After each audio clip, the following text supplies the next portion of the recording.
Good morning, ladies and gentlemen, friends and family. My name is Robert. This is 7 Up and At It here on the Yeah, I Said It show. Now, before we get started, I want to ask you a question. I want you to think about it. Have you ever found yourself doubting something someone has told you? Have you ever seen something or heard something and questioned whether or not it was true? We're going to get into that today. But first, if this is your first time being here, I want to thank you. Um, I am glad you found us this morning. I pray that what is said here today will enlighten you, will be food for thought, will provoke you into learning more, and consecrate you in staying with us and staying hooked up as we continue our daily walk each and every morning. If this is not your first rodeo and you've been here before, I can't thank you enough for your constant viewership. Doing so is confirmation for me that I'm doing what God's asked me to do. Now, what is 7 Up and At It? It's a daily devotional. It's time that we sit in a state of learning God's Word. And we'll take a particular verse of that Bible and we'll study it. We'll look at verses that precede it and verses that come after it.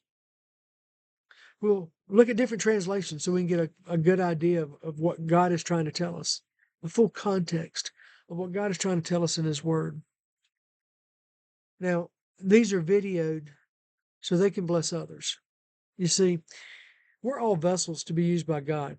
And so whatever God puts into each and every one of us, He expects,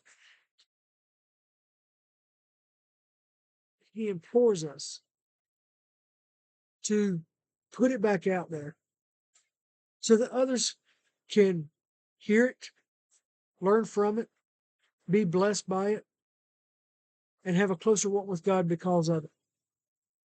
Now, um, it's called 7 Up and At It as a thank you to my Father here on earth, who would come wake me up most mornings, and it would be 3 knocks on the door, bedroom door. The door would open, and He would simply say, "It's 7, up and at it." And you either got up, or the second time He came in, He would bring along His friend, Ice One. I never wanted to see His friend.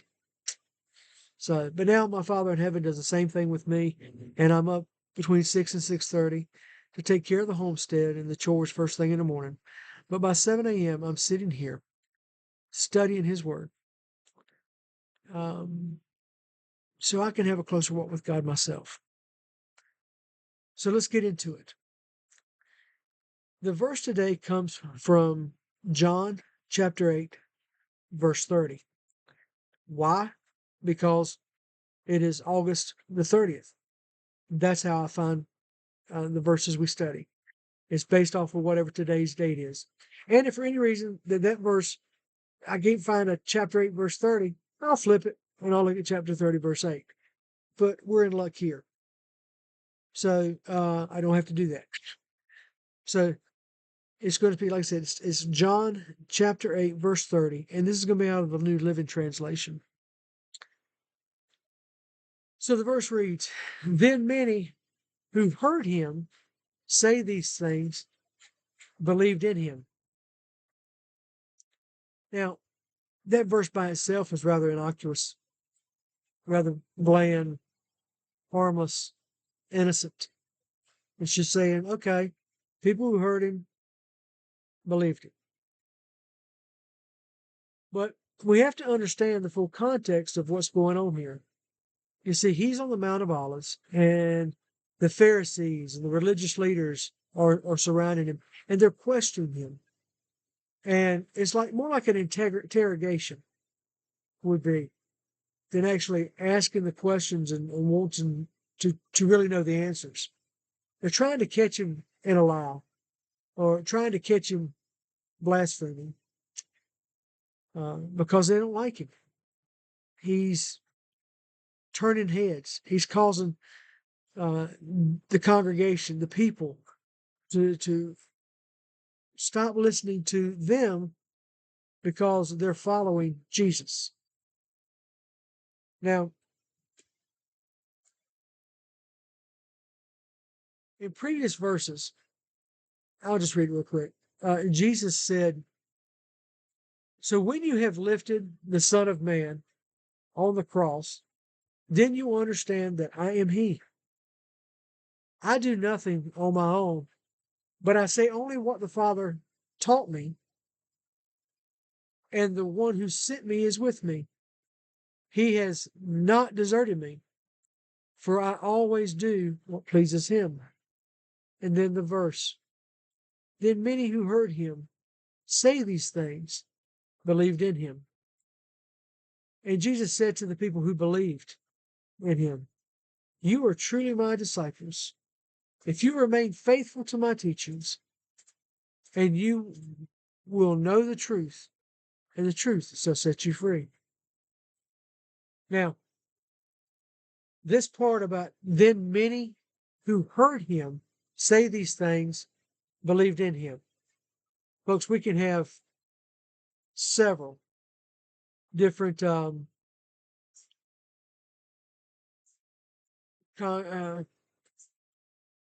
what's the word I'm looking for? Several different sermons, several different devotionals focused on a lot of these verses. And we will in time, I'm sure, as years go by.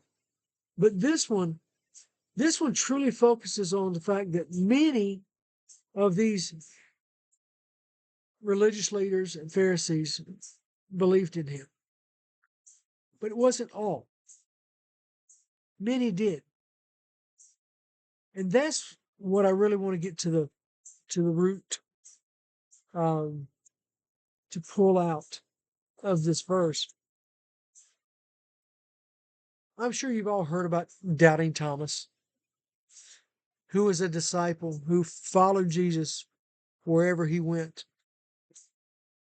And he did not believe that Jesus actually rose from the dead. And he said, "I'll believe when I'm able to put my hand through the stab wound from the spear. When I see that, I'll believe. The nail-scarred hands, I'll believe. But I need to see it." And these individuals who were going around following Jesus before then, many of them didn't believe either. And if those who walk with Jesus on a daily basis as one of his disciples, and Pharisees and religious leaders would come around and bombard him with questions and leave confounded of they couldn't catch him in a lie. They couldn't trip him up any whatsoever. If they have that, we have it as well.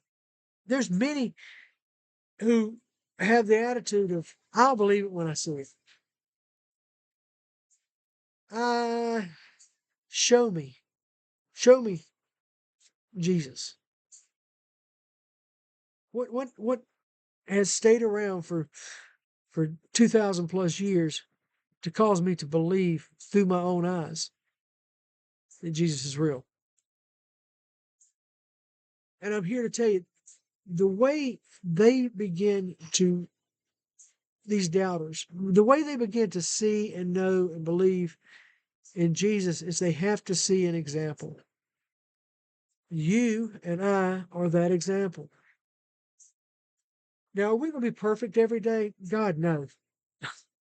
There was only one perfect person ever walked the face of walked the face of this earth, and as we just mentioned, he's crucified. So,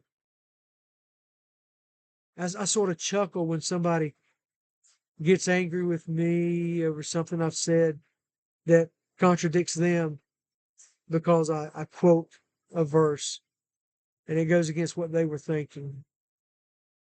I sort of chuckle, and that's the least that could happen, is you get mad over something I said. They didn't grab a rock to stone me. You know, they didn't grab a cat of nine tails to beat me with. They just said some bad words towards me. Okay, whatever. But those individuals who hear and see acts of God's will, of God's way, of seeing God work in other individuals and still not believe, as long as we've done everything we can do to bring that person in, then we've done everything we can do.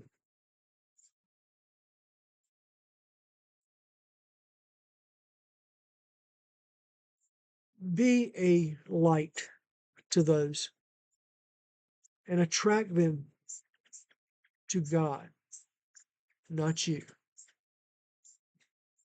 And those who end up believing, count it all joy. Thank God for it and give Him honor and praise for it. Those who walk away, give them to God as well. Because maybe they don't believe immediately, but pray that it works on their conscience. And that maybe the next person God brings in front of them that crosses their path will be confirmation enough to have them believe. That's all you can do. Folks, I'm out of time again, and I do apologize. I get a little long-winded with the introduction, I'm sure, as part of it, but as part of what I need to be doing with these videos as well. So if it's your first time, thank you. If you've been here for quite some time, thank you. Both of you are confirmation for me that I'm doing what God's asked me to do. Stay hooked up with us. Look at previous videos. Stay and follow the videos that are to come. I hope they bless you. If you disagree with me, let me know that. Comment. Okay? If you just want to say, yeah, okay, I agree with you, thumbs up, boom, you're done with it, that's fine too. But I really like the back and forth of, if you disagree, help me, because iron sharpens iron and steel sharpens steel, as I always say.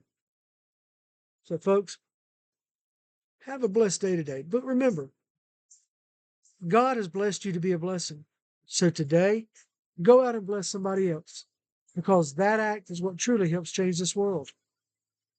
I thank you for watching. I'll see you on the next video.